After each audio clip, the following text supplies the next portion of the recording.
بعض اوقات ایسے ہوتا ہے کہ مسجد میں آپ نماز پڑھ رہے ہیں تو دوران نماز آپ کا جوتا قیمتی جوتا تھا باہر سے کسی نے چرا لیا، اٹھا لیا، چوری کر کے لے گئے۔ تو اب یہ صاحب جب باہر واپس آتے ہیں جہاں پر انہوں نے اپنا جوتا رکھا تھا مختص جگہ پر، تو یہ دیکھتے ہیں کہ ان کا جوتا وہاں موجود نہیں ہوتا۔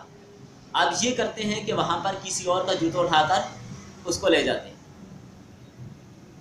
یعنی میرا جوتا کوئی اٹھا کے لے گیا تو میں بھی کسی کو اٹھا کے لے جاتا ہوں، یہ غلط بات ہے۔ یہ مقصد اس کا ہرگز نہیں ہے کہ آپ کا جوتا جس نے چوری کیا ہے تو آپ کسی اور کی چوری کر دیں۔ اب اس نے حرام کام کیا، آپ تو حرام کام نہ کریں۔ اس نے اگر ایک ناجائز کام کیا، آپ ناجائز کام کیوں کرتے ہیں؟ اس نے گناہ کا کام کیا، اس نے اگر آپ کا جوتا چوری کیا ہے تو آپ کے لیے چوری کرنا تو جائز نہیں ہوگا کہ آپ کسی اور کا جوتا اٹھا کر لے جائیں۔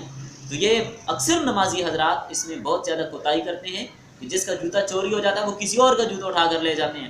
وہ دیکھتے ہیں میرا جوتا نہیں، وہ پیچھے کسی تیسرے کو اٹھا لے جاتے ہیں۔ وہ آتے ہیں دیکھتے ہیں میرا نہیں، وہ کسی اور کو اٹھا کے لے جاتا ہے۔ اب جوتا گم ہوا ایک کا، پریشانی کتنے لوگوں کو ہوئی؟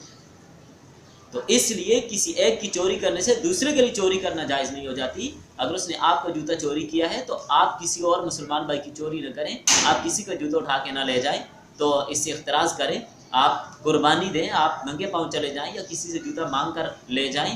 تو گناہ کے کام میں معاون نہ بنے کہ آپ کا جوتا چوری ہوا ہے تو آپ بھی ساتھ چوری کرنے لگ جائیں۔ ایسا کرنا ہرگز جائز نہیں ہو جاتا کہ آپ کی چوری ہوئی ہے تو پھر آپ کے لیے بھی چوری کرنا جائز ہو جائے گا، ایسا